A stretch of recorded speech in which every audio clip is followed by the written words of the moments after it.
So before we begin, I just want to give a quick note about inferencing. So there are standards that as teachers we have to teach and the students have to experience and improve on, right? Our inferencing standard says this. Cite strong and thorough textual evidence to support an analysis of what the text says explicitly, as well as inferences drawn from the text, including where the text leaves matters uncertain. But the language you'll see and that you'll judge yourself against is this, along of course with our scale. Cite strong and thorough textual evidence to support an analysis of what the text says explicitly, as well as making inferences drawn from the text, including where the text leaves matters uncertain, and our 4, our 3, our 2, and our 1 are listed below.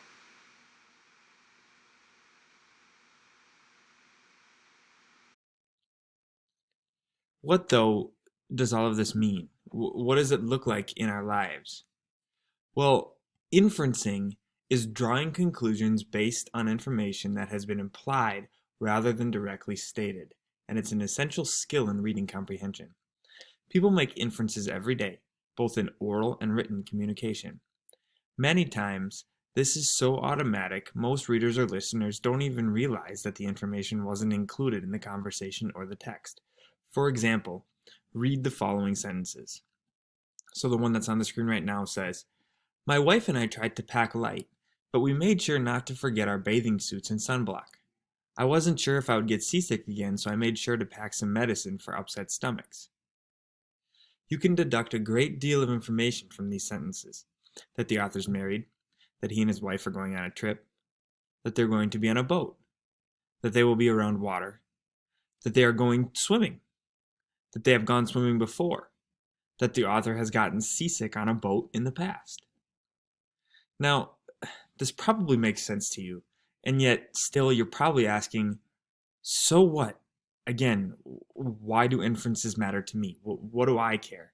I don't care about these fake people and this fake story and their swimming. Well, let me put you in this situation. You're trying to buy a car, and the salesman is bringing up all kinds of upgrades and other upsells that you know you don't want. But he or she is doing so in an effort to make money. So remember that inferences are logical leaps that we can make based on what we know. Inferences happen in that gap that you are leaping over, right? That logical leap. Where is that? What leap are we making? They happen in that space of unknown. Better yet, that space that goes unsaid.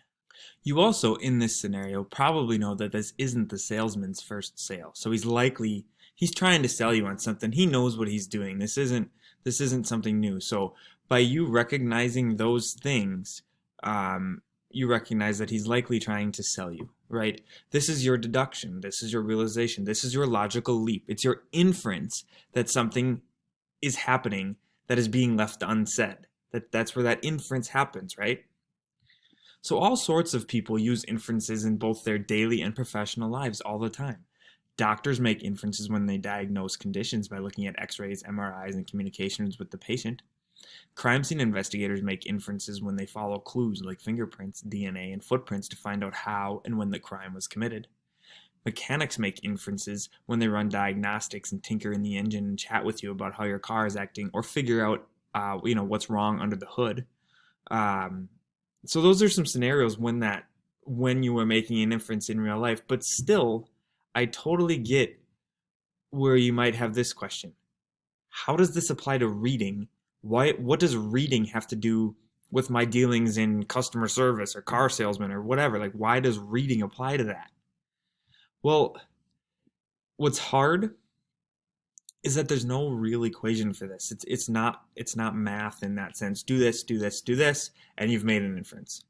For example, it's not like you can read To Kill a Mockingbird or The Fault in Our Stars or any number of fiction stories and suddenly you understand how to interact with your car salesman better. It doesn't work like that.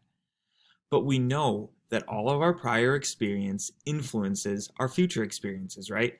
So reading makes us aware that inferences happen, and we actively see them from sort of that outside perspective.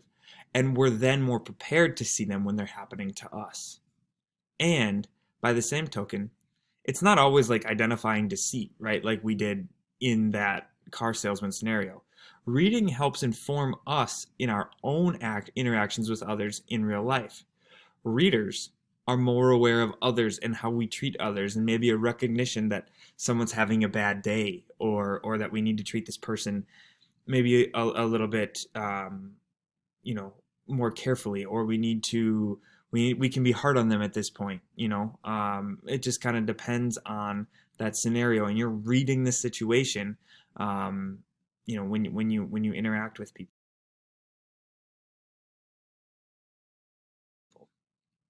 So it's like practice. The more you dribble a basketball, the more say change oil in different vehicles. If you work at Valvoline or someplace that changes oil, right?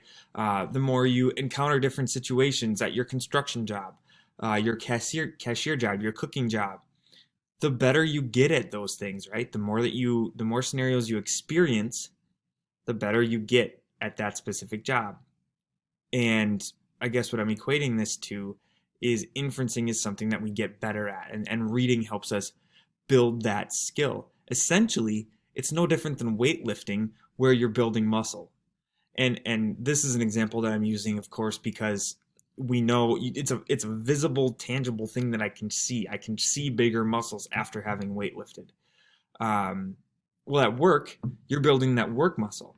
When we read, we're building our brain muscle and flexing that social skills muscle, right? So that's why we work on inferencing so hard, and how reading ties into those skills.